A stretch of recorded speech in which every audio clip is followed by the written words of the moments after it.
संग जीना है सारी उम्र। कौन है जी मन कहीं दुख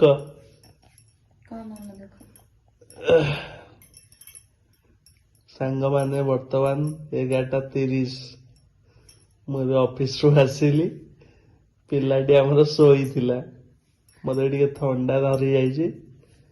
ଥଣ୍ଡା ଧରିଛି ବୋଲି ଲଗଉଛି ମୋ ହାତ କଟି ଯାଇଛି ତଥାପି ମୁଁ ସେଥିରେ ତମକୁ ତେଲ ଲଗଉଛି। बाबा रे बाबा रे बाबा तेरा देवा देवा देवा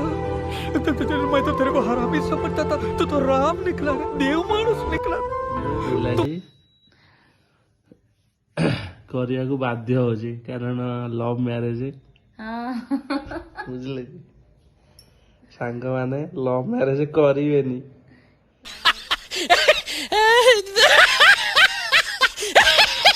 କାରଣ ଏଇଟା ଯୋଉ ସେ କଲେନି ସେଇଟା ସିଏ ଏବେ ସବୁଦିନ କହିହେବେ ଦେହ ଭଲ ହେଲା ପରେ ତମର ମୁଁ କରିଦେଇଥିଲି ତମେ ମୋର କରିବ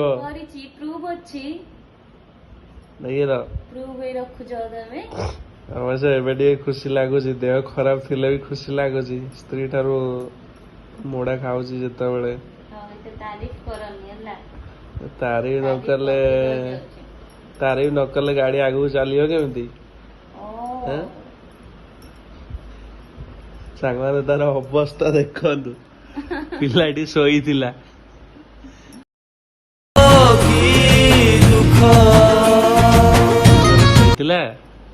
ଡ୍ୟୁଟିରୁ ଆସିଲା ପରେ କବାଟ ଖୋଲିଲା ଭୁବନେଶ୍ୱରରେ କେତେ ବଢିଆ ବିନ୍ଦାସ ଥିଲି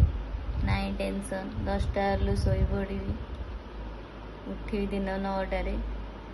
ଚାଲ ଗାଧେଇ ପାଧେଇ ଡ୍ୟୁଟି ଚାଲ। ହଉ ଏବେ ବାହାଘର ସରିଗଲା ନା ଏବେ ଯୋଉ କାମ କରିବା କଥା କର ଆଉ ଭୁବନେଶ୍ୱର ମନେ ପକାଉନା ଏବେ ବାହାଘର ସରିଯାଇଛି ନା ତାମାନେ କଣ କହୁଛ ବାହାଘର ସରିଗଲା ପରେ ଲୋକ ଏଇଆ କଷ୍ଟ କରିବେ ବାହାଘର ସରିଗଲା ସେଇଠି ଲଭ୍ ମ୍ୟାରେଜ ସରିଗଲା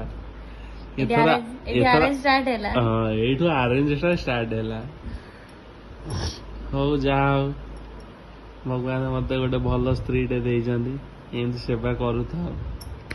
ଖୁସି ଲାଗିଲା ସେଥିପାଇଁ ମୋବାଇଲରେ ଭିଡିଓଟା ବନେଇଦେଲି ଆପଣମାନଙ୍କୁ କେମିତି ଲାଗିଲା କୁହନ୍ତୁ ଆପଣମାନଙ୍କୁ ଯଦି ଭଲ ଲାଗିଲା ତାହେଲେ ସ୍ତ୍ରୀ ମାନଙ୍କୁ କେମିତି କାମ କରେଇବ ସ୍ତ୍ରୀ ମାନଙ୍କୁ କେମିତି କାମ କରେଇବନି ଭଲ ପାଇବନି ଭଲ ପାଇକି ବାହା ହବନି ଦେଖ ଏଇଆ ହେଲା କଥା ଭଲ ପାଇକି ବାହା ହେଇଛି ବୋଲି ତମେ କଣ ବାହା ହେଇଛ ମୁଁ ବାହା ହେଇଛି ଭଲ ପାଇକି ବାହା ହେଇଛି ବୋଲି ଏହା କରୁଛି ସେଇଟା କହୁଛି ଯାହାହେଲେ ଝିଅକୁ ହଉ ପୁଅକୁ ହଉ ଜଣକୁ ତ କଷ୍ଟ ହଉଛି ଯାଅ ଦୁଃଖ ବୁଝି ଦଉଛ ଶୁଦ୍ଧ ମୂଳ ସହକାରେ ନେଇଯିବି ଆଉ ଆରେଞ୍ଜ ମ୍ୟାରେଜ ହେଇଥିଲେ ସେ ଶୋଇ ନଥାନ୍ତେ ଅପେକ୍ଷା କରିଥାନ୍ତେ କେତେବେଳେ ମୋର ସ୍ୱାମୀ ଆସିବେ ମୁଁ ଅପେକ୍ଷା କରୁନଥିଲି 5 ମିନିଟ୍ ଶୋଇଥିଲି ମୋ ସ୍ୱାମୀ ହଉ